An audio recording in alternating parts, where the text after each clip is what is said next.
और वो मानव का शरीर प्राप्त हुआ है तो पूर्व का कोई अच्छा कर्म होगा, पूर्व का किया हुआ कोई अच्छा कार्य होगा जिसके कारणवश आपको हमको ये मानव का शरीर मिला। और कोई पिछले जन्म के अच्छे कर्म मुझे बाबा तेरा प्यार मिला। कोई पिछले जन्म के अच्छे कर्म मुझे बाबा तेरा प्यार मिला।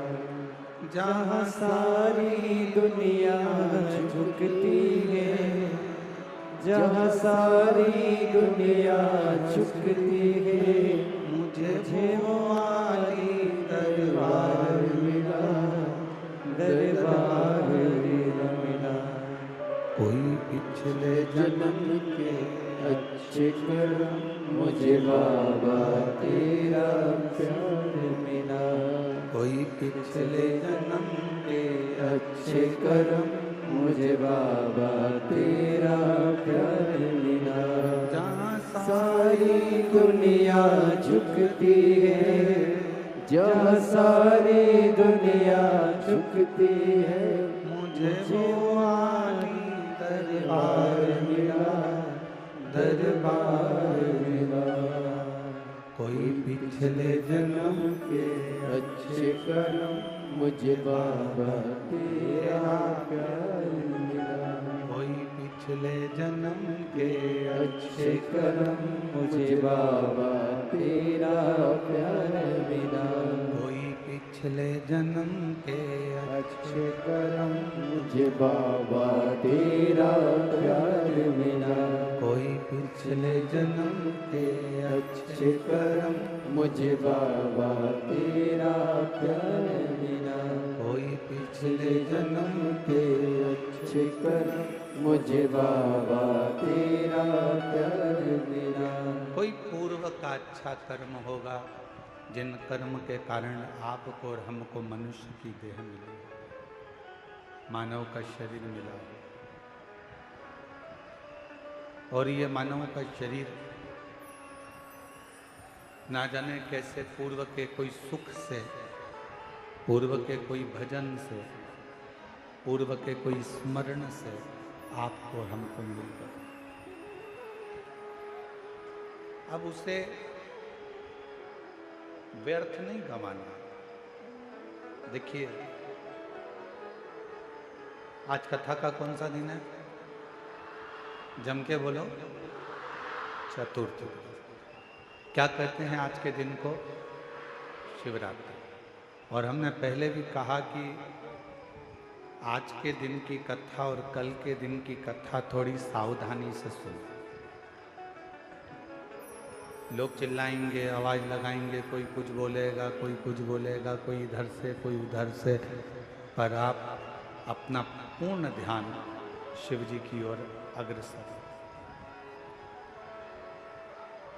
हर हर बोल बम का नारा है, बोल बम का नारा है।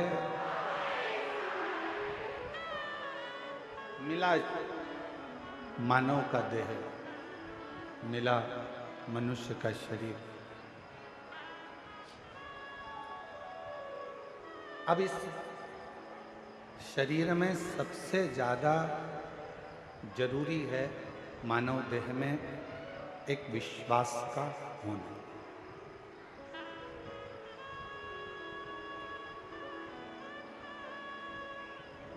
यदि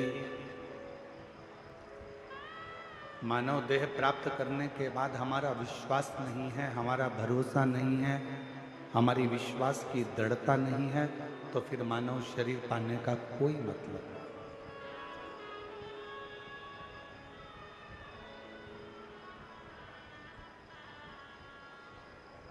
शिव महापुराण की कथा में आप और हमने श्रवण किया पूर्व में। दक्ष प्रजापति ने एक स्वयंवर रखा और दक्ष प्रजापति को यह मालूम था कि माता सती शिवजी से स्नेह करती है।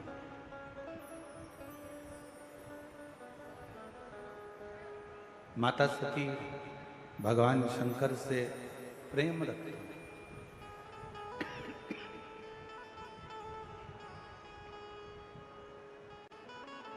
ये मालूम था, फिर भी 33 कोटि देवताओं को निमंत्रण दिया गया दक्ष प्रजापति की यहाँ सती मैया से विवाह करने के लिए।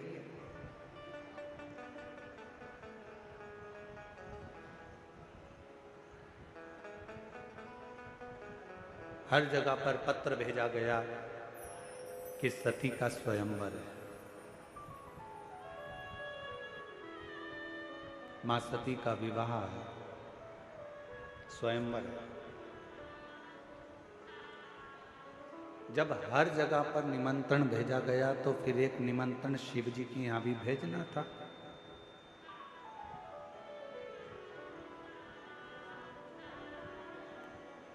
पर शंकर जी के यहां कोई निमंत्रण नहीं है कि स्वयंवर में आप आओ या सती जी को विवाह कर लेकर जाओ या सती जी से आप विवाह करो। ऐसा कोई निमंत्रण शिव जी की यहाँ नहीं।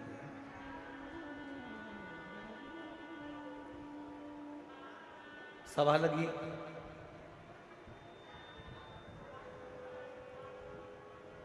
ये कथा हम पहले कह चुके हैं, आपके स्मरण में होगा।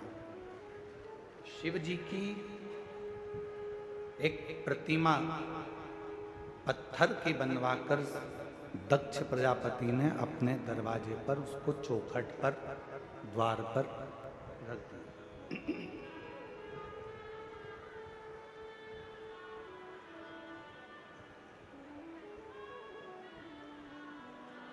अब जो भी मंदिर में आ रहा है, जो भी दक्ष प्रजापति के यहाँ पर आ रहे हैं, जो भी दक्ष प्रजापति के यहाँ पहुंच रहे हैं, वो सब शिव जी की उस पत्थर की मूर्ति को देख रहे हैं।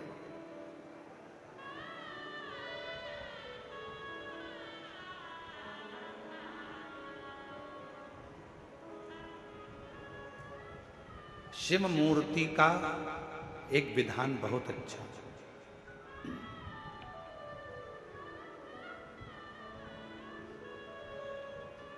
कई लोग शंकर भगवान की मूर्ति का निर्माण कर देते हैं, कई लोग शंकर भगवान की मूर्ति बनवा देते हैं कि शंकर भगवान की मूर्ति बनवाई है हमने, इतनी बड़ी बनवाई है हमने, इतना करा है हमने, ऐसा करा है हमने, वैसा करा।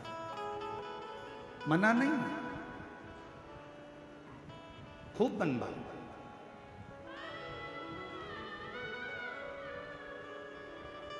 पर बनवाकर रखना ऐसी जगह पर जहां शिव भक्त उसका दर्शन कर लें। कोई भूल से भी अगर वहां से निकल कर जाए तो 2 अगरबत्ती लगा जाए, अगरबत्ती भी ना लगाए तो कम से कम एक बेलपत्र वहां पर कोई चढ़ाता हुआ चले।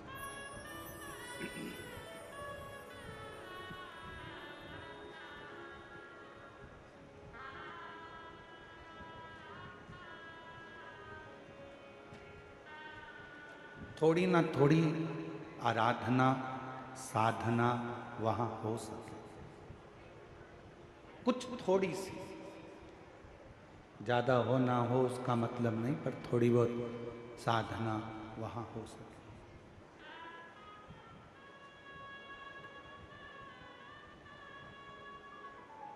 दक्ष प्रजापति ने अपने घर के दरवाजे के बाहर एक शंकर जी की मूर्ति बनवाई, स्वयंवर चालू हुआ, सती माता माला लेकर आई और उन्होंने वो माला किसी को भी नहीं पहनाई। ये कथा में आपने पहले भी सुना होगा, वर्णन किया व्यासपीठ से कि वो सती माता ने माला केवल घर से बाहर निकलकर दरवाजे पर जो द्वारपाल के रूप में शंकर जी की मूर्ति थी, उस मूर्ति को माला पहना दी और उस मूर्ति में से शंकर प्रकट हो गए और सती के साथ मंगल विवाह।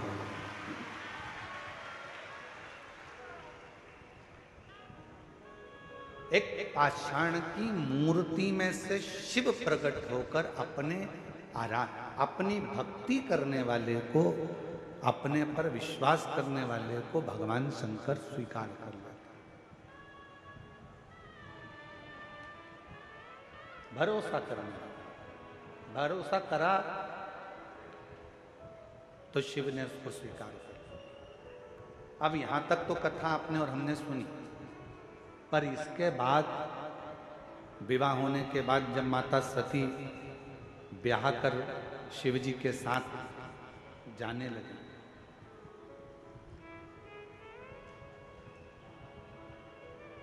कैलाश पर पहुंच गई। दक्ष प्रजापति के घर में कोई संपदा की कमी नहीं थी, उनके यहाँ कोई वैभव की कमी नहीं थी, कोई दौलत की कमी नहीं थी, कोई धन की कमी नहीं थी।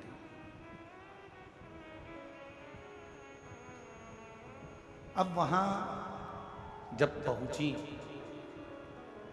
कैलाश पर, तो वहां देखा कि ना तो वहां पर सोने के लिए कोई पलंग था, ना कोई गादी थी, ना कोई तकिया था, ना कोई सेज थी, ना कोई पात्र था, ना कोई आभूषण था, ना कोई वस्त्र था।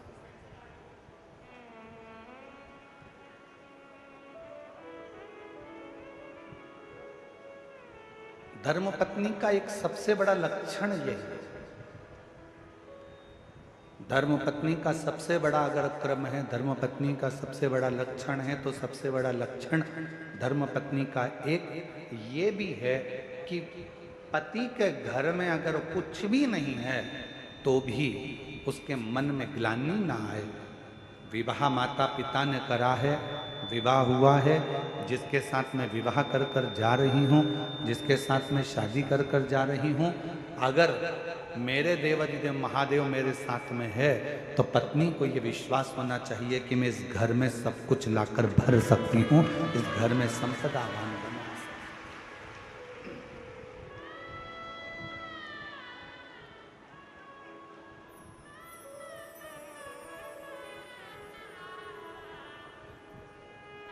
पूछने वाले बहुत कुछ पूछते हैं।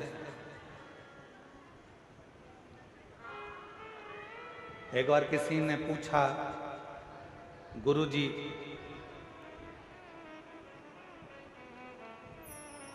पत्नी को सीधे हाथ पर बैठना चाहिए कि उल्टे हाथ पर बैठना चाहिए?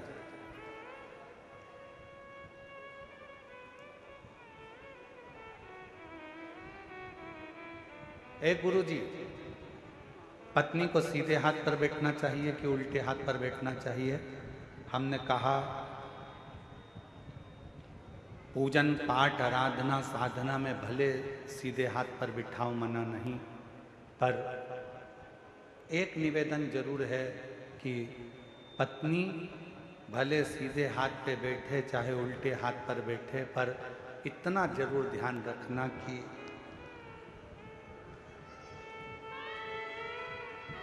समझ गए वो कहाँ बैठ रही हैं। आपके राइट हैंड में बैठकर भगवान की भक्ति कर रही हैं, आपके लेफ्ट हैंड में बैठकर भगवान की आराधना कर रही हैं, मना नहीं।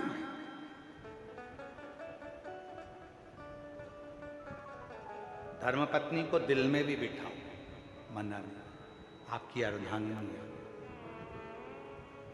नैनों में बिठाओ, अपनी पत्नी के शब्दों को कानों में बिठाओ, मना नहीं। हृदय में बिठाओ, मना नहीं।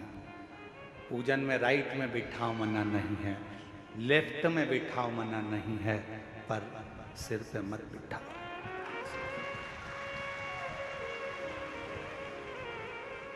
क्यों? सिर पर किसको बिठाना है? पत्नी को दिल में और माता पिता की आज्ञा को सिर पर बिठाना चाहिए। पत्नी को कहाँ बिठाना चाहिए? दिल में। और माता पिता की जो आज्ञा है, माता पिता की जो आज्ञा है, उसको सिर धारे करिए, सिरोधार। क्योंकि तुम्हारे माता पिता की आज्ञा जब तुम्हारे सिर पर आएगी तो तुम्हारे दिल में जो तुम्हारी धर्म पत्नी बैठी है उसके भी सिर पर तुम्हारे माता पिता की आज्ञा है, क्योंकि वो हृदय के अंदर है। मन में है, दिल में है तुम्हारे?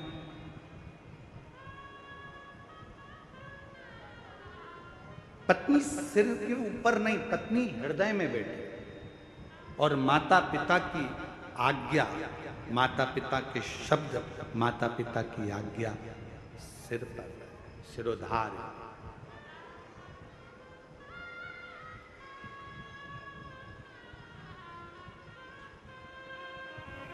सती मैया ने देखा कि यहाँ पर कुछ भी नहीं है, सब बिखरा पड़ा है, ना तो यहाँ पर कोई सेज है, ना यहाँ कोई पलंग है, ना कोई गादी है, ना कोई तकिया है, ना कुछ है, ना कुछ है, पूरा की पूरा खाली पड़ा, पूरा खाली। शिवजी ने पूछा सती जी से, आप अपने पिता दक्ष प्रजापति का घर छोड़कर मेरे पास में आई हो, मेरे साथ में हो? आप अपने पिता का घर छोड़कर मेरे पास में आई हो, मेरे घर में आई हो। यहाँ पर मेरे पास में कुछ वैभव नहीं है, धन नहीं है, दौलत नहीं है, संपदा नहीं है, सत्ता नहीं है, यहाँ मेरे पास में तुमको देने के लिए कुछ नहीं।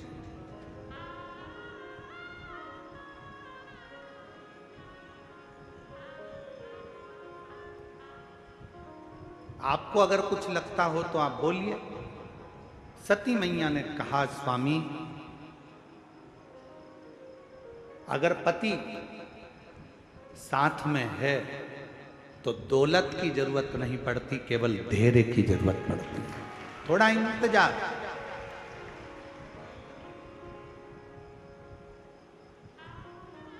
और यदि हमारे भीतर थोड़ा सा भी धैर्य है, आज के ज़माने में धैर्य की बहुत बड़ी कमी हो गई।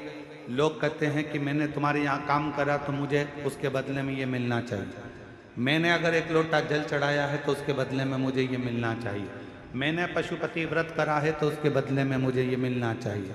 मैंने ये काम करा है तो उसके बदले में मुझे ये प्राप्त होना चाहिए। शिव महापुराण की कथा कहती है, शंकर के मंदिर में जाना मेरा काम है और मेरी बिगड़ी बनाना शिव का काम है। कब बनाएगा, कैसे बनाएगा, कहाँ बनाएगा, कैसे बनाएगा, ये उसके ऊपर निर्भर है।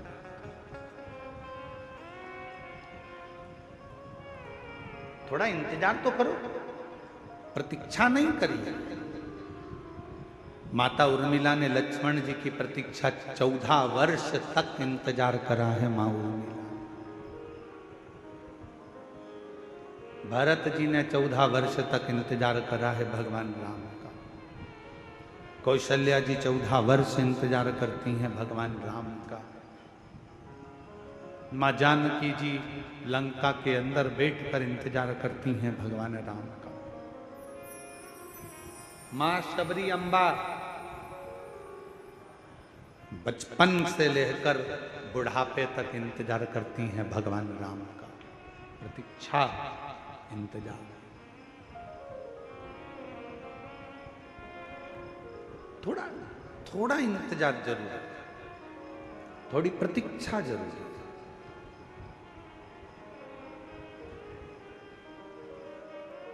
और फिर जब इंतजार समाप्त होता है, सामने हमारा परमात्मा खड़ा होता है, देवाधिदेव महादेव भगवान शिव खड़े होते हैं। जब हमारा देवाधिदेव महादेव, हमारा भगवान हमारे सामने होता है, तब एक सुख की अनुभूति होती है। आप में से कितने लोग हैं जिन्होंने रेल में सफर करा? जो रेल में बैठे हैं, कभी भी बैठे हो, कभी भी हाथ उठाओ जरा। सब बैठे हो? रख लो। स्टेशन गए हो, रेलवे स्टेशन, रेल में बैठने के लिए? जम के तो बोलो। ठीक है, टिकट लिया? हाँ। टिकट ले लिया, स्टेशन पर पहुंच गए, किसका इंतजार कर रहे हो? जब तक रेल नहीं आती, जब तक ट्रेन नहीं आती, तब तक बेचैनी लगी रहती है।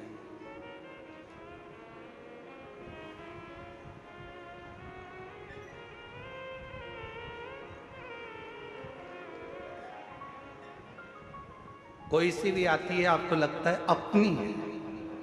बोलो सही है कि गलत है? फिर इधर से निकल गई तो किसी ने कहा अरे इधर से थोड़ी ना आएगी, अपने को तो जाना इधर है तो इधर से आए। अच्छा हाँ, अब जितनी ट्रेन इधर से आ रही है उसका इंतजार हो रहा है, जो भी निकल रही है उसका इंतजार आ रही आ रही आ रही। सामान संभाला, पोटली संभाली, अटैची संभाली, बच्चे संभाले, सब कुछ संभालते संभालते ट्रेन का इंतजार करती करती बाट जोती जोती आ रही आ रही। इधर बच्चों को जल्दी आ गई। कितना टेंशन, टिकट लेके रखा है पर ट्रेन में जब तक बैठ नहीं गई तब टेंशन टेंशन टेंशन। जल्दी आओ, जल्दी चढ़ो चढ़ो ऊपर चढ़ो, लो सामान लो, अटैची लो, सामान लो। चढ़ गए, हाँ पानी की बोतल कर गई, फिर पानी की बोतल ली, जल्दी से पति से कहा चलो चलो चलो। और जो जाके सीट पर बैठी, बस बैठने के बाद बैग इधर, सामान उधर, बच्चे उधर, तब इतनी रिलैक्स, इतनी शांति कि ऐसा लग रहा है कि दुनिया का सारा खजाना मिल गया। एकदम शांति से बैठ गई, ट्रेन चल दी। अब इसको टेंशन नहीं है, अब इसको चिंता नहीं है, अब इसको बिल्कुल भी चिंता नहीं है। अब तो जब उतरेगी, सामने स्टेशन आएगा, उतर जाएगा, अब चिंता नहीं है। चिंता कब थी? जब तक ट्रेन नहीं मिली थी। कब थी? जब तक ट्रेन में बैठी नहीं थी, तब तक चिंता थी। ट्रेन आ गई, बैठ गई, चिंता समाप्त हो गई। बस यही शिव पुराण कहती है। आप कब तक चिंता में हैं? जब तक आप शंकर भगवान के दरवाजे तक नहीं पहुंचे। आप कब तक चिंता में हैं? जब तक शिव के सामने जाकर नहीं बैठे। जो शंकर के द्वार पर पहुंच गया, महाकाल राजा के चरणों में पहुंच गया, जो मेरे विश्वनाथ के चरणों में पहुंच गया, जिसने भगवान शंकर की अविरल भक्ति को धारण कर लिया, बस शिव तत्व को जिसने अपने भीतर उतार लिया, फिर चिंता करने की जरूरत नहीं है। अब सौंप दिया इस जीवन का सब भार तुम्हारे।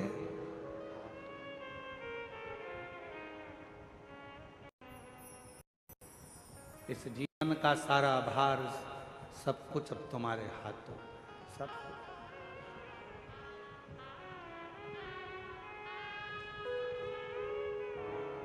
अब कोई चिंता, कोई विषय, कुछ नहीं, कोई टेंशन। बैठ गई ट्रेन के अंदर, चिंता छोड़ दी। बस ट्रेन नहीं आई थी तब तक चिंता थी, बैठी नहीं तब तक चिंता थी। जब आ गई, जब तुम शंकर की शरणागति में पहुंच गए और शंकर जी के सामने बैठ गए, फिर कोई चिंता नहीं, कोई चिंता। हम तो बाबा के भरोसे चलते हैं, हम तो बाबा के भरोसे चलते हैं। ये दुनिया वाले जगते हैं, ये दुनिया वाले जगते हैं।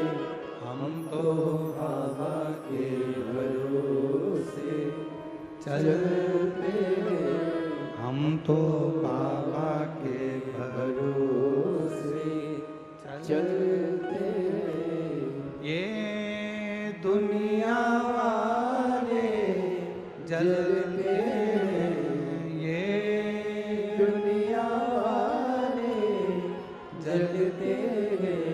डमरू वाले के भरोसे चलते हैं, काशी वाले वाले के भरोसे चलते हैं। ये संपूर्ण जगत में चिंता त्यागने का केवल एक स्थान है, वो भगवान शंकर की शिव महापुराण की कथा और शंकर भगवान का शिवालय, जहां जाकर व्यक्ति की आधे से ज्यादा चिंता समाप्त हो जाए।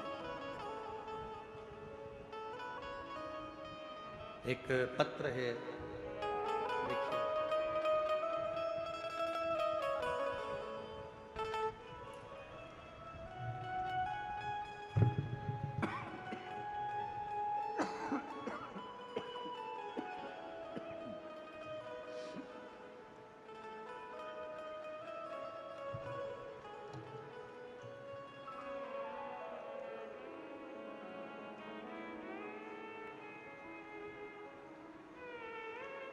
ऋषभ देशमुख,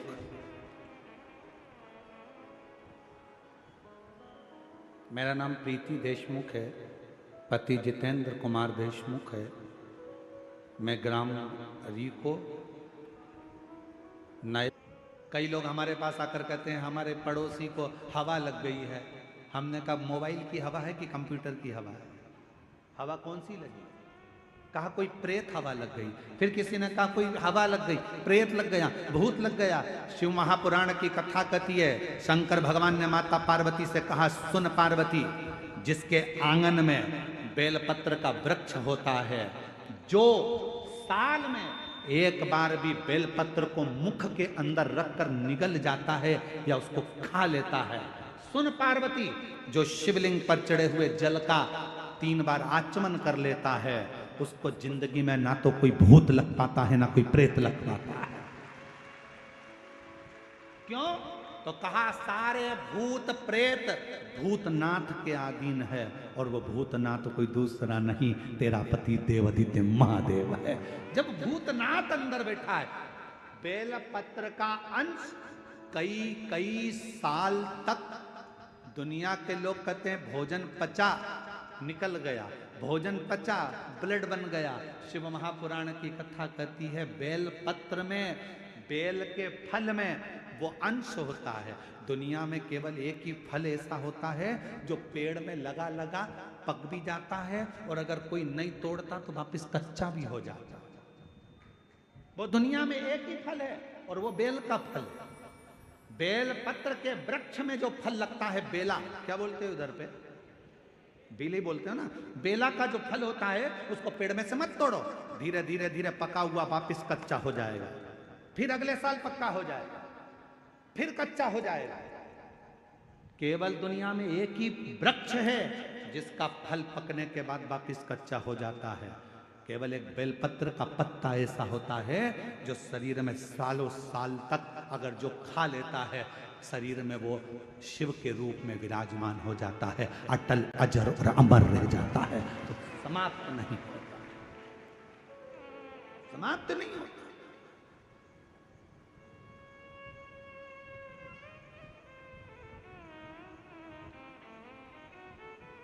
जैसे भस्म की कोई एक्सपायर डेट नहीं होती, होती है क्या? अरे जम के तो बोलो। तुम्हारे घर में लकड़ी जलाई, तुमने भस्म तैयार करी, चूल्हा जलाया, कंडा जलाया, गोबरी जलाई, और तुमने जो राख तैयार करी, कोई तुमसे पूछे राख कब एक्सपायर होगी? राख की, भभूति की, भस्म की कोई एक्सपायर डेट नहीं होती।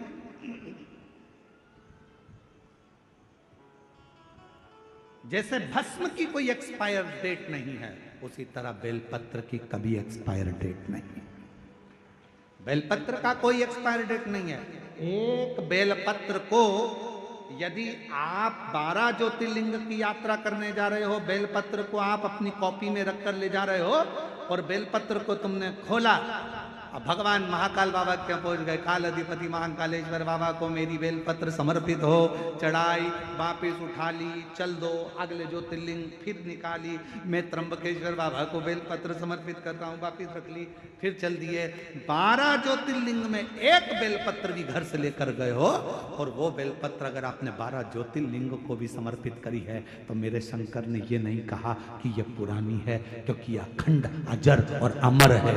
ये मेरी की अखंडता है। और बेलपत्र कोई साधारण नहीं, जैसे सिर पर लगा हुआ त्रिपुंड का भस्म कभी एक्सपायर नहीं होता, उसी तरह शिव की बेलपत्र कभी एक्सपायर नहीं एक्सपायर।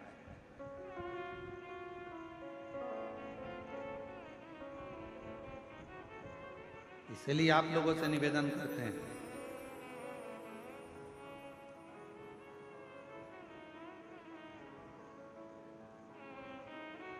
दवाई एक्सपायर हो उसके पहले उसको खा लेना चाहिए, और तुम एक्सपायर हो उससे पहले श्री शिवाय नमस्तुभ्यम गा लेना चाहिए।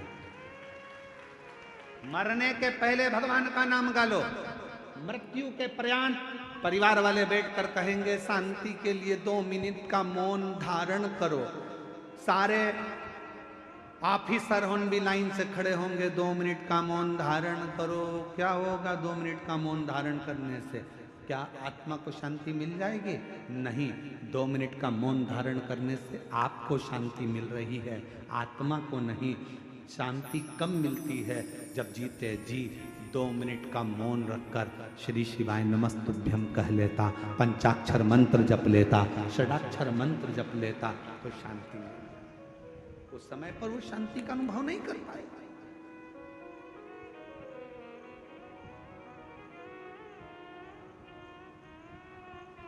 जो शांति का अनुभव चाहिए था वो ना कर पाए।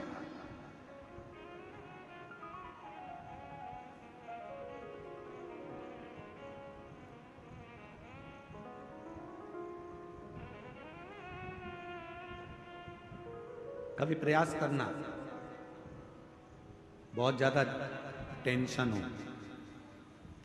डिप्रेशन में हो,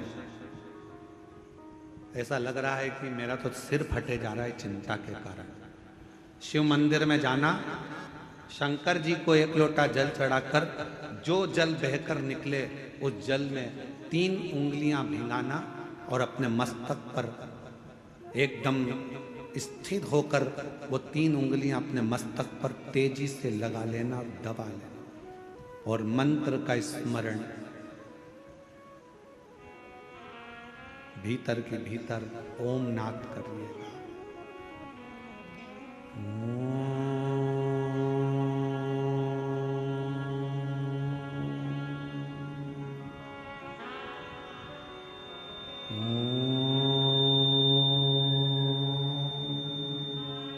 भीतर नाद। चलो एक प्रैक्टिकल करके देखते हैं। अपना सीधा हाथ लो, हृदय से विचार करो कि मैं शंकर भगवान को जल चढ़ा रही हूं 1 लोटा। जमीन पर उस हाथ का स्पर्श करो। अभी की अभी देखो, जितने बैठे हो सब, और बिल्कुल स्थिर रहकर जमीन का स्पर्श कर 3 उंगलियां लीजिए हाथ में, और अपने मस्तक पर बिल्कुल दबाकर नेत्र बंद करिए, एकदम सटीक बैठिए, स्तुप, और सबको बोलना है 3 बार ओम का नाद अच्छी तेजी में, अंदर से बोलना है, बाहर से नहीं, चिल्लाना नहीं है, नाद करिए। सिर में दबाओ 3 उंगली को और बोलना प्रारंभ करो। ओम।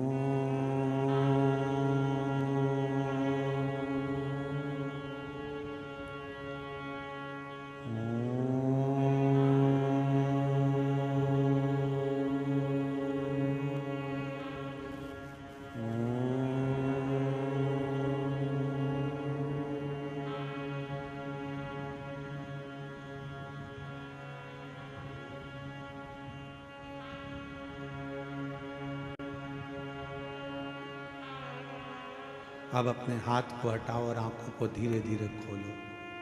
आपको ऐसा महसूस होगा कि ऐसा लग रहा है कि मैंने 12 ज्योतिर्लिंग यहीं दर्शन कर लिए। एक क्षण में शिव का सात्विकता, शिवोहम शिवोहम शिवोहम, शिव मेरे भीतर और मैं शिव के भीतर हूं, तो दर्शन।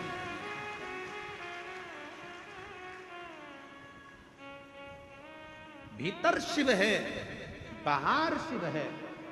सृष्टि में हर जहां डिप्रेशन आए, शिव को 1 लोटा जल चढ़ाया, जल लिया और लगा लिया अपने सिर पर, 3 उंगलियां लगाकर बैठ गए। 2 क्षण के लिए 3 बार ओम का नाद करा, लंबे स्वर में, आंख नहीं खोलना, धीरे से जब उंगलियां पूरी हट जाए तब धीरे धीरे आंखों को खोलो। आपको ऐसा महसूस होगा, शिवोहम शिवोहम शिवोहम शिवोहम, शंकर मेरे भीतर है, मैं शिव के भीतर हूँ, संसार में शिव, शिव में संसार है, और मेरे सारे तकलीफ, सारा दुख, सारा कष्ट मेरे शंकर का है। अब मैं जानती हूँ कि मेरा कष्ट शिव मिटा, शिव मिटाए। और जब कोई नहीं आता मेरा बाबा आता है, जब कोई नहीं आता मेरा बाबा आता है, मेरे दुख के दिनों में वो बड़ा काम आता है।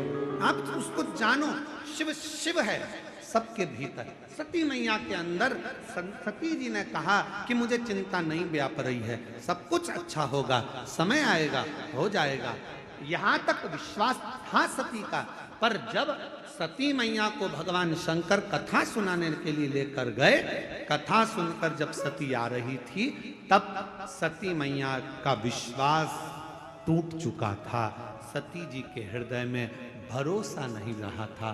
शंकर जी ने जब राम जी को प्रणाम करा, सती जी ने पूछा तुम किसको प्रणाम कर रहे हो? कहा ये मेरे इष्ट हैं जो सामने हैं,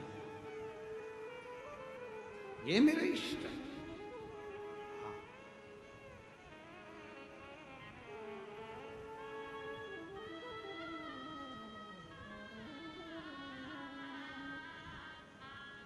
ये जो सामने है ये मेरे इष्ट हैं। सती जी ने कहा तुम्हारे इष्ट राम जी हैं? हाँ। अगर राम जी इष्ट हैं तो फिर रो क्यों रहे? अब सती माता को कौन समझाए? संसार सागर में अगर जन्म लिया है, परमात्मा भी अगर पृथ्वी पर जन्म लेकर आता है तो उनको रोना ही पड़ता है। माता कौशल्या जी ने राम जी को जब देखा, देखकर माता कौशल्या जी ने कह दिया था, माता पुनि बोली सोमति डोली तजहु तात यह रूपा, की जैसे सुलीला अति प्रिय शीला, यह सुख परम अनुपा, सुनी वचन सुजाना और रोदन ठाना, होई बालक सुर भूपा। अरे राम जी कहते हैं माँ मैं जन्म ले चुका हूँ। कौशल्या जी कहती है हमारे यहाँ इतना बड़ा बच्चा जन्म नहीं लेता, छोटे हो जाओ।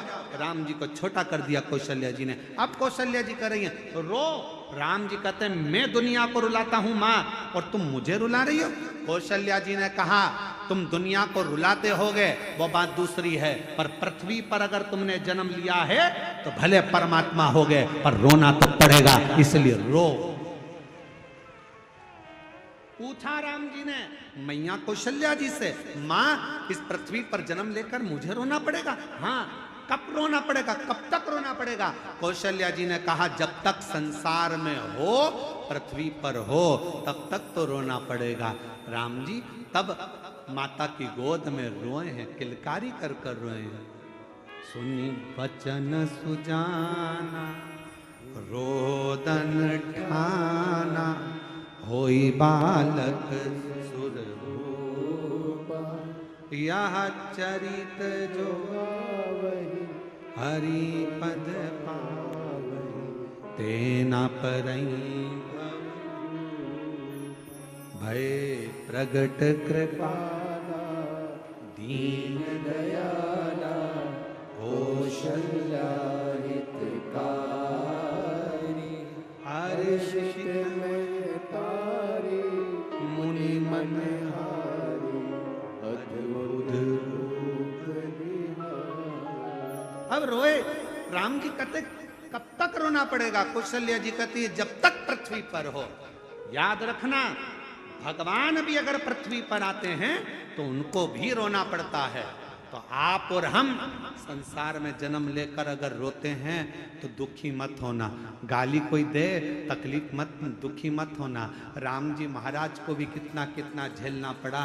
धर्म पत्नी की अग्नि परीक्षा हुई, परीक्षा होने के बाद भी उनका त्याग करना पड़ा। बच्चे थे दो, स्नेह नहीं कर पाए। जरा विचार करिएगा। आप लोग कहते हो मेरे पड़ोसी ने ये कह दिया, उसने मुझे गाली दे दी, उसने ताना दे दिया, उसने अपशब्द कह दिया, रोने बैठ गए और आंख में आंसू आ गए। क्या रोना, क्या किसको रोइए, चादर तान के सोइए। आग लगे बस्ती में अपन रहो मस्ती में, भगवान की कथा कह रही है। रोना पड़ता है, संसार में आए हो तो आंख में आंसू होगा, पर धन्यवाद दो जहां जहां परशु महापुराण की कथा होती है, जो जो यजमान कथा करवाते हैं, जिस जिस गांव में कथा होती है, वहां के यजमानों को धन्यवाद देते रहना चाहिए कि आपने कम से कम हमें 7 दिन मुस्कुराने का मौका दिया है, 5 दिन कथा में बैठने का मौका दिया। अपना घर छोड़कर हम कथा के पंडाल में बैठे हैं, हमको ऐसा लगता है हमारे शंकर के पास, हमारे पिता के पास बैठे। शिव तत्व है।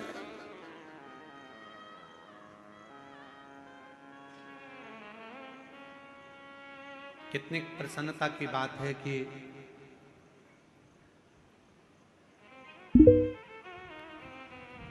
10 तारीख को गुरु पूर्णिमा होकर 11 तारीख से सावन लग जाएगा,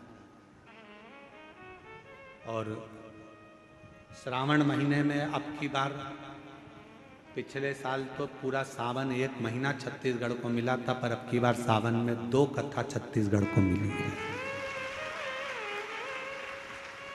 एक कथा 12 जुलाई से 18 जुलाई तक श्रावण के महीने में कोरबा छत्तीसगढ़ में होगी, और दूसरी कथा 30 जुलाई से 5 अगस्त तक जयंती स्टेडियम भिलाई छत्तीसगढ़ में होगी, जहां पर बोल बम सेवा एवं कल्याण समिति इस कथा को कराए। दयाल सिंह जी आए हैं क्या? एक बार इनके लिए जोरदार ताली बजाओ। साधुता है आपको, साधु, बहुत बहुत साधु। दूसरी कथा सावन महीने में दयाल सिंह जी, आपको साधुता देता हूँ, बहुत बहुत बधाई आपको, जो छत्तीसगढ़ में सावन के महीने में 2 कथा मिल रही है। एक कोरबा खेर भावना कन्वेरी मानस मंगला मंदिर से कनकी धाम नहर मार्ग की ओर कोरबा छत्तीसगढ़ में 12 जुलाई से 18 जुलाई, और 30 जुलाई से 5 अगस्त तक 7 दिन सावन के महीने में जयंती स्टेडियम भिलाई छत्तीसगढ़ बोल बम सेवा समिति एवं कल्याण समिति। साधुता। शिव कथा, तुम तो अभी से चोटी वोटी करने लगे। शिव शिव है, ओगड़दानी ओगड़। आप उसके आश्रित, जब भरोसा विश्वास दृढ़ हो, और जब विश्वास की दृढ़ता पूर्ण हो, तब शिव को मिलने में देरी नहीं। शंकर मिलते,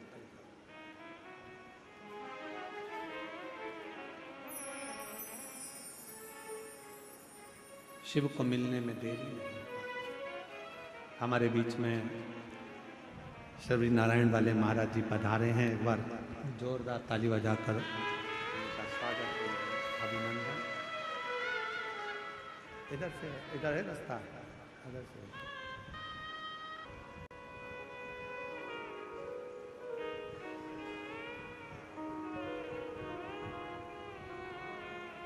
अब हम आपको क्या बोलें? अभी हम दिल्ली में कथा करने के लिए गए, 2 या 3 दिन कथा हुई थी महाराज जी, और वहाँ पानी आंधी तूफान ज़्यादा हो गया था, कथा कैंसिल हो गई, पानी बहुत सारा भरा गया।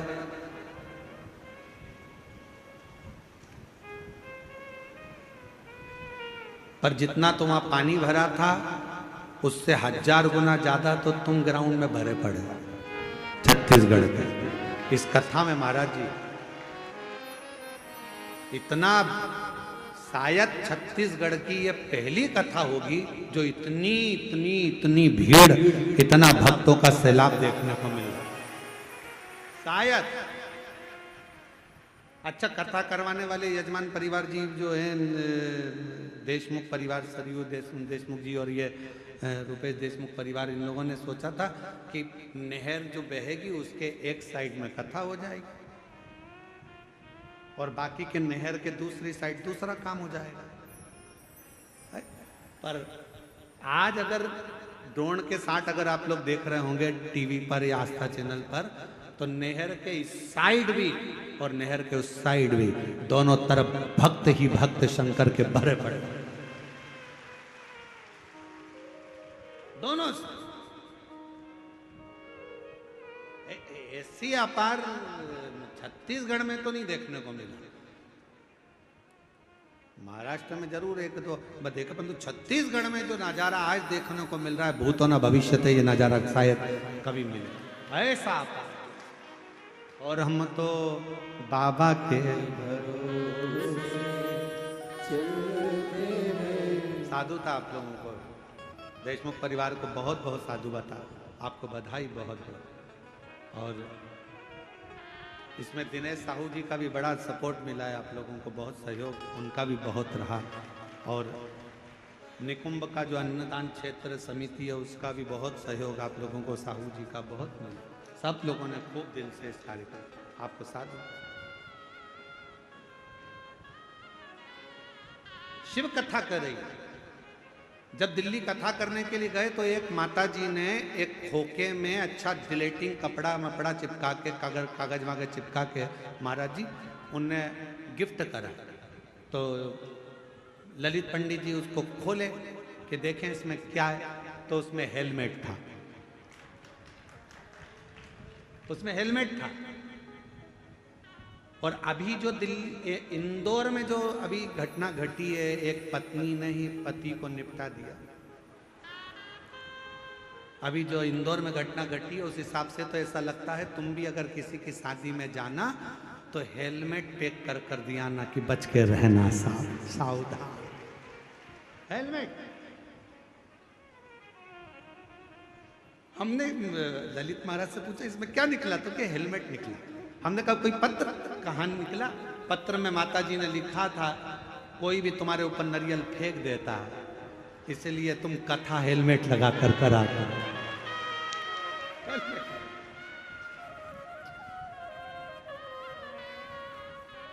शिव है, शंभु। एक विश्वास जागृत है, और यदि भरोसा हो गया, विश्वास हो गया, दृढ़ता हो गई, और भरोसा यदि दृढ़ी हो गया तो निश्चित है।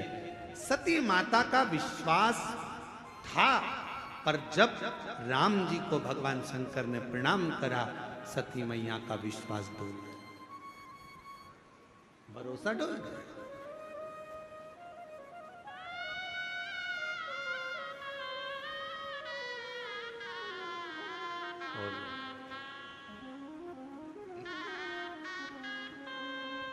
महाराज शिव जी ने कहा यदि तुम विश्वास नहीं करती हो तो परीक्षा लेकर परीक्षा लो। तुम्हारा भरोसा नहीं है, विश्वास सती माता का टूटा तो शंकर भगवान से दूरी हो गई, दूरी।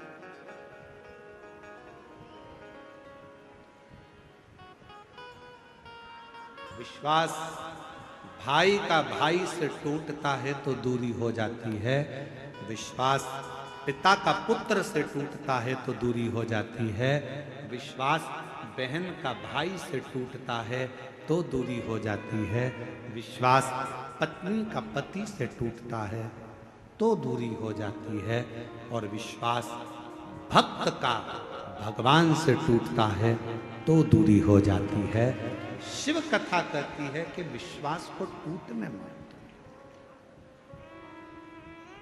भरोसा मत टूटने दो, भरोसा ना, एक आस एक विश्वास लगा कर वो कहते ना तुझसे मिलने के लिए तेरी कसम, तुझसे मिलने के लिए तेरी कसम, एक मुलाकात जरूरी है सनम, एक मुलाकात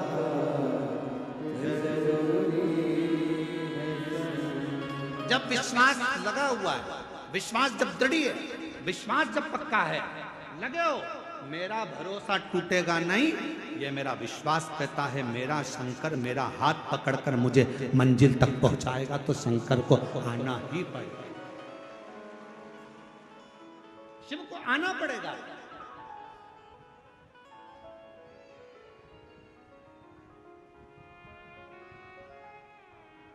विश्वास एक पत्र है, अच्छा है, देखो 2023 से एग्जाम दे रहा पर उसका सिलेक्शन नहीं होता। तब मेरे लड़के ने विचार करा, करूं तो करूं क्या। मैंने अपने बेटे से कहा, कुबेरेश्वर धाम फिर जा, एक बार कावड़ भर करा। बाबा की कावड़ भरी, बाबा की ऐसी कृपा हुई, उसने एसएससी का एग्जाम दिया और बाबा की कृपा से क्लियर हुआ। आज मेरा बेटा इनकम टैक्स विभाग में ऑफिसर के पद पर पदस्थ हो गया है। मैं बाबा को यहाँ प्रणाम करने के लिए आई। शिव कथा किसको कहते हैं?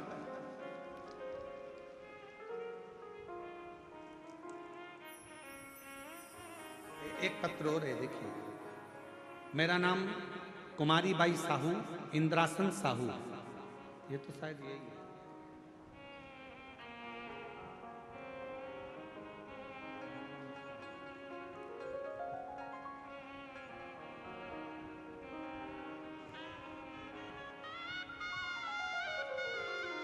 मेरा नाम कुमारी बाई साहू, इंद्रासन साहू, बरसन टोला डोंगरगांव राजनांदगांव से हूं। मैं बाबा का क्या वर्णन करूं गुरुदेव। मैंने भिलाई के पंडाल में कथा श्रवण करी थी और बाबा की कृपा से आज मेरे बेटे विजेंद्र साहू का सिलेक्शन CISF में हो गया है। मैं बाबा को यहाँ प्रणाम करने के लिए आई। शिव कथा, भगवान शंकर का नाम स्मरण, भगवान शंकर पर किया गया भरोसा, विश्वास कभी टूटता नहीं, कभी नहीं। और आप जब विश्वास के साथ उसको भजते हो तो वो झोली भरता है।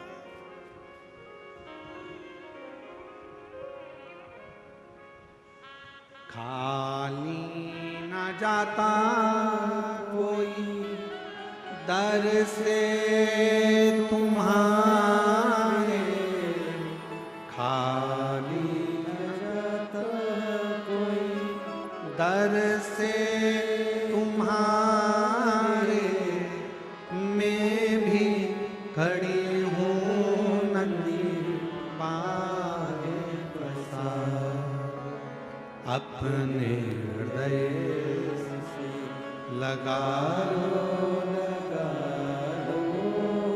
गिरा जा रहा हो, उठा लो, भोले अपने दर से अब तो न डालो, गिरा जा रहा हो, उठा लो। सती मैया का विश्वास टूटा, शिव जी से दूरी हो गई। शंकर भगवान अखंड समाधि में लीन हो गए। सती मैया दक्ष प्रजापति के यहाँ अपने प्राणों को त्याग दी। कोयल का जन्म हुआ, फिर पार्वती का जन्म हुआ। ऐसे जन्म माता सती के हो गए, पर शिव से दूरी हो गई। एक अविश्वास। और फिर निवेदन है, आप हम पर भरोसा करें चाहे ना करें, पर शिव महापुराण पर पूरा भरोसा रखना। आप हम पर विश्वास करें ना करें, पर श्री शिवाय नमस्तुभ्यम पर विश्वास रखना। अगर श्री शिवाय नमस्तुभ्यम तुम्हारे घर के दरवाजे पर चिपका है, श्री शिवाय नमस्तुभ्यम तुम्हारे घर के दरवाजे पर लगा है, श्री शिवाय नमस्तुभ्यम तुम्हारी गाड़ी में, ऑटो में, वाहन में लगा है, श्री शिवाय नमस्तुभ्यम अगर तुम जप रहे हो तो दुनिया में किसी की सामर्थ्यता नहीं है कि तुम्हारा बाल बांका हो जाए। शंकर को नमन कर। शिव शिव।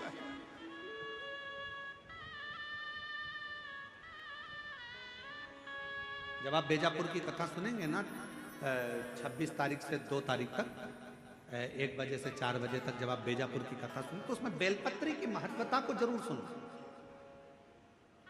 और जितने शिव भक्त इस कथा को सुन रहे हैं आपसे निवेदन है 26 तारीख को जो बेजापुर में कथा होगी 26 जून से 2 जुलाई तक उसको जरूर सुने 1 बजे से 4 बजे। उसमें बेलपत्री का एक बेलपत्र के वृक्ष के तने में, जड़ में, बेलपत्र की जड़ के चंदन में, बेलपत्र के पत्र में क्या क्या फल प्राप्त हो सकता है ये हमको मालूम।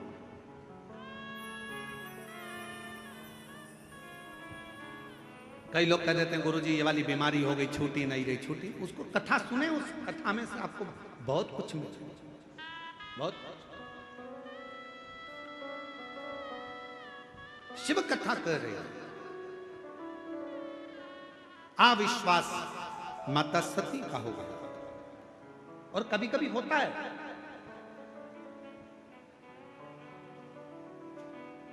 एक बार शंकर भगवान ने पार्वती जी को एक शब्द कह दिया, ए पार्वती मैंने देखा है तुम मुझे बाल्यावस्था से बचती हो, तुम मुझे बाल्यावस्था से बचती हो, पर मैंने एक चीज और देखी है पार्वती, तुम जब मेरा तप करने बैठती थी मैं भंवरे को भेज देता था, तुम मेरा तप करती थी तो मैं मधुमक्खी को भेज देता था। कभी भंवरा कभी मधुमक्खी तुम्हारे पास में आ जाते थे। पर पार्वती एक बात समझ में नहीं आई कि बाल्यावस्था में तुम मेरा तप करती थी, पार्थिव शिवलिंग का निर्माण करती थी, पूजन करती थी, आराधना करती थी, साधना करती थी, और तुम्हारे पास में मैं भंवरा भेजता था तो भंवरा गायब हो जाता था, तुम्हारे पास में मधुमक्खी भेजता था तो मधुमक्खी गायब हो जाती थी, तुम्हारे पास में मैं मधुमक्खी को भेजता तो वो गायब हो जाती, भंवरा भेजता तो वो गायब हो जाता। समझ में नहीं आता कि पार्वती वो मधुमक्खी वो भंवरे कहां गए। ये कथा पहली बार व्यासपीठ पर याद आई, स्मरण में आई, तो उसको सुनिएगा। कहां चले गए?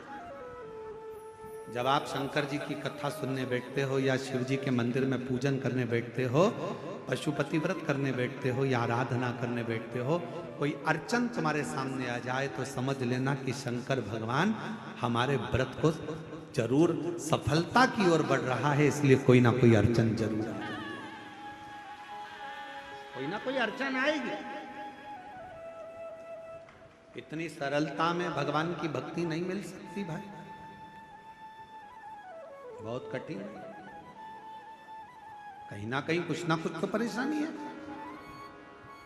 मैंने मधुमक्खी भेजी पार्वती तुम्हारे बचपन में, जब तुम मेरे पूजन कर रही थी मुझे पति बनाने के लिए। और भजन में आता है, गौरा नाच रही पर्वत पे शिव को पति बनाने को, शिव को पति बनाने को, भोले को पति बनाने को, ओ गोरा नाच रही पर्वत पे शिव को पति बनाने को।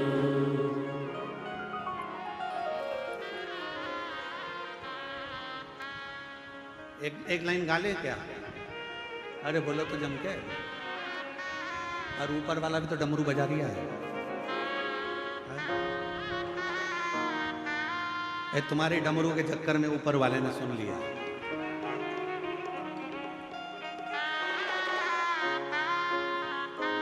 समय का थोड़ा ध्यान रखते हैं। खड़े मत होना, बैठे बैठे गा लेते हैं, ठीक है। ओ गोरा नाच रही पर्वत पे शिव को पति बनाने को। गोरा शिव को पति बनाने को। ओ गोरा नाच रही पर्वत पे शिव को पति बनाने को। गोरा नाच रही पर्वत शिव को पति बनाने को। ओ भोला सब दुख काटो हमारा। शिव शंकर जप तेरी माला। भोले बाबा जप तेरी माला। भोला सब दुख काटो हमारा। ओ भोला सब दुख काटो हमारा। वेश मंगल मंगलकारी वेश मंगल मंगलकारी शमशान वासी हमारा।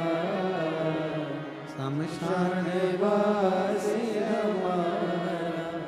ओ भोला सर्व सब दुख काटो हमारा।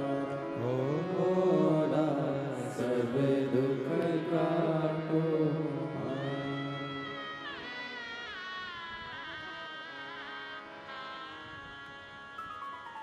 बाबा देव महादेव भगवान शिव त्रिकालदर्शी कैलाशी विनाशी शंकर की कथा कर रही है। माँ जगज्जननी पार्वती का अविश्वास शिव से दूरी बना। पार्वती मैया को शिव जी कह रहे हैं मैंने तेरे लिए भंवरा भेजा, मक्खी भेजी, जिससे तू तप साधना को छोड़ दे, थोड़ा डिग जाए तू, पर तू डिगी नहीं। वो भंवरा, वो मधुमक्खी कहाँ चली जाती। पार्वती जी कहती हैं एक दिन जब आएगा ऐसा तो मैं जरूर बताऊंगी कि वो भंवरा, वो मक्खी कहाँ जाती, किस जगह, कहाँ। आप लोगों को मालूम होगा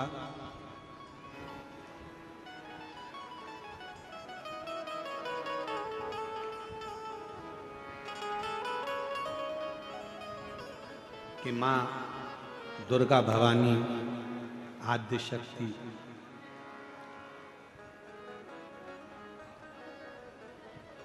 माँ पार्वती जी, माँ दुर्गा का एक नाम भ्रामरी देवी, माँ भ्रामरी। और ये कथा थोड़ी विस्तार से है, कल इसको अपन जो कल विराम की कथा होगी सुबह 8 बजे से 11 बजे तक, उसमें माँ भ्रामरी देवी की कथा को थोड़ा सा लेंगे, स्मरण करेंगे, उसको सुनेंगे कि शिवजी पार्वती जी से कह रहे हैं मैंने तेरे लिए मक्खी भेजी, भंवर भेजे, वो जाते कहाँ रह जाते, और पार्वती जी उसमें अपना पूरा वृतांत वर्णन पूरा, उसको सुनेंगे कल की कथा। अभी अपन जो स्मरण कर रहे हैं माता सती का शिव जी के प्रति अविश्वास थोड़ी देर का हुआ,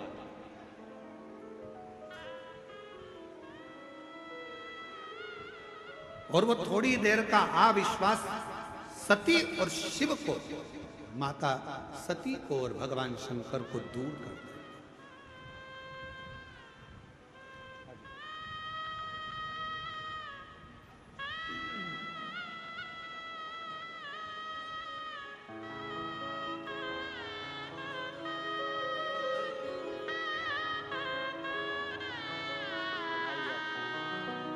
बेटे की नौकरी लगी, एक बार जोरदार ताली बजाकर।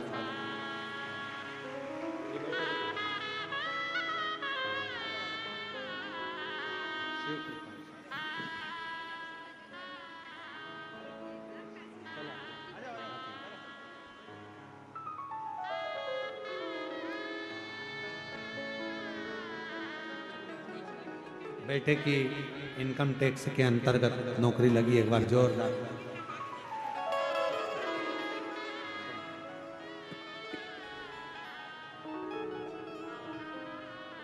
शिव कथा कर रहे हैं।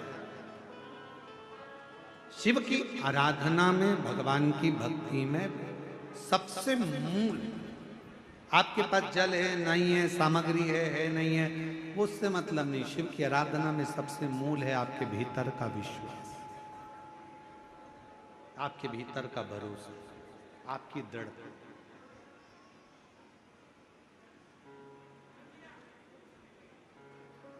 और फिर निवेदन करें एक बार,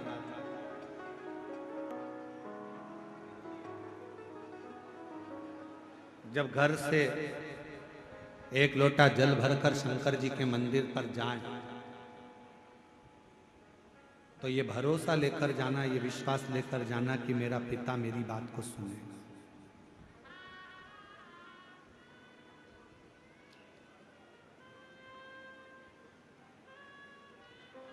मेरा पिता मेरी बात को सुनेगा, ये मेरा विश्वास है। जैसे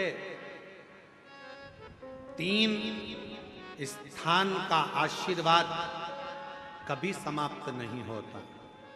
पहला, किसी भूखे को भोजन करा देना, किसी को प्यासे को पानी पिला देना, किसी को भूख लगी है, अतिथि आया है, संत आया है, गुरुजन आए हैं, उनको भोजन खिला देना। जब वो भोजन करने के बाद जो आशीर्वाद देते हैं, वो आशीर्वाद कभी खत्म नहीं होता। दूसरे नंबर का, कोई संध्या में बैठा, जप कर रहा है, संध्या कर रहा है, संध्या से उठकर आया, तुमने प्रणाम कर लिया, उसका आशीर्वाद आपको मिल गया, समझ लेना आपको वो आशीर्वाद कभी खत्म नहीं होगा। तीसरे नंबर का, यदि कोई शंकर जी की आराधना कर रहा है, शिव की उपासना कर रहा है, और शंकर की आराधना कर कर, पार्थिव शिवलिंग का पूजन कर कर, शिव की आराधना कर कर, शिव महापुराण की कथा सुनकर, शिव का स्मरण कर कर अगर कोई निकल कर जा रहा है और तुमने उसको प्रणाम कर लिया, उसका दिया हुआ आशीर्वाद कभी खत्म नहीं। ये 3 आशीर्वाद ऐसे हैं। पहले नंबर पर, भूखे को भोजन, प्यासे को पानी, जय बाबा बर्फानी। उस स्थान का, अर्थात भूखे को भोजन कराकर, प्यासे को हम पानी पिलाकर, हम तो आपको धन्यवाद देते हैं। इन निकुंभ के जो लोग अनाज को इकट्ठा कर कर सीहोर हर साल भेजते हैं, मैं साहू जी उनको धन्यवाद देता हूँ उसके लिए कि हर साल इनकी समिति, अन्नपूर्णा सेवा समिति हर साल अनाज लेकर आती है। आप कितने लोगों को जरा देखें, सीहोर कम से कम 50,000 आदमी, 50,000 शिव भक्त रोज प्रतिदिन भोजन ग्रहण करता है। दाल चावल सब्जी रोटी, ये वो मीठा नमकीन, रोज प्रतिदिन इतना आदमी भोजन, 50,000 40,000 प्रतिदिन भोजन। कितने, कोई भूखा है नहीं है उसके पास इतना, बाजार में नहीं खा सकता, उसको मालूम है बाबा के धाम में मिल जाएगा, आया प्रसाद खाया। भूखे को भोजन, प्यासे को पानी पिलाने वाले का भी आशीर्वाद प्राप्त होता है, वो कभी खत्म नहीं होता। संध्या कलकर उठे हुए व्यक्ति का आशीर्वाद प्राप्त होता है, वो कभी खत्म नहीं होता। और शंकर की आराधना कर कर अगर कोई जा रहा है, उसका आशीर्वाद मिल जाए तो वो आशीर्वाद कभी खत्म नहीं होता। वो आशीर्वाद निरंतर सुख प्रदान ही करता है, सुख प्रदान। और उसका फल क्या है? उसका फल है श्री गणेश जी महाराज। आप स्मरण करें, गणेश जी महाराज का जब प्रागट्य हुआ था, शंकर भगवान आए थे, तब कर कर साधना कर कर जब आए थे, स्नान करने माँ गई हुई थी, उपटन का पुतला था, प्राण आ चुके थे, शीश कट गया था। सती जी, पार्वती जी ने पूछा था कैसे जीवित होगा। शिव जी ने अपने तप बल से जो वर मांगा था गजासुर ने, उसके शीश का, वो वर का तुल्य भाव देकर हाथी का शीश जोड़कर जीवित किया। ये वही पति। विश्वास मत टूटने दो, विश्वास पूर्ण है। इतना विश्वास रखना कि मैंने शिवपुराण की कथा सुनी है, मैंने शंकर जी को लोटा भर के जल चढ़ाया, मेरा यह काम होगा। अगर तुमने ठान लिया कि मेरा यह काम होगा, तो कोई उस काम को समाप्त नहीं कर सकता, वो काम होकर ही रहता है। आपका विश्वास कर, भरोसा। भगवान श्री गणेश जी महाराज का मंगल विवाह होने जा रहा है। गणेश जी रिद्धि सिद्धि पधार रहे हैं, जोरदार ताली बजाकर स्वागत करें। कल कथा का समय पंडाल में, निकुंभ में, दुर्ग छत्तीसगढ़ जिले के इस पवित्र प्रांगण में सुबह 8 बजे से 11 बजे तक रहेगा। रिद्धि सिद्धि गणेश जी के गले में जयमाला पिना रही हैं, जोरदार ताली बजाकर स्वागत करें। फिर गणेश जी महाराज रिद्धि सिद्धि के गले में जयमाला पिनाएंगे।